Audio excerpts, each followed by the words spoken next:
Psaume 1.1-2. Un heureux l'homme qui ne marche pas dans le conseil des méchants, qui ne se tient pas dans le chemin des pécheurs, qui ne s'assied pas sur le siège des moqueurs. 2. Au contraire, il prend plaisir à la loi du Seigneur, et sur sa loi il médite jour et nuit. La Bible est comme un manuel d'instruction. Si vous lisez et suivez les instructions du fabricant, vous apprécierez tout ce que le produit a à offrir. Notre Créateur nous a laissé la Bible pour nous montrer comment mieux profiter de la vie qu'il nous a donnée. Nous ne devons pas suivre les conseils de ceux qui ne suivent pas ce manuel. Méditez chaque jour la parole de Dieu et profitez de tout ce qu'il a préparé pour vous.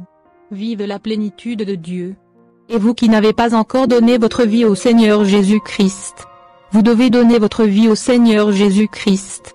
Autrement, vous n'entrerez jamais dans le royaume des cieux, car il est écrit dans Apocalypse 20h15 que chaque personne, qui n'a pas été trouvée dans le livre de vie, a été jetée dans l'étang de feu sulfure.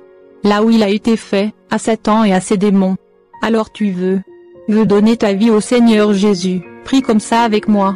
Mon Dieu et mon Père, je sais que Jésus-Christ est mort pour moi, sur la croix du Calvaire. Je sais qu'il n'y a pas d'autre moyen d'entrer dans le royaume des cieux, uniquement par Jésus-Christ.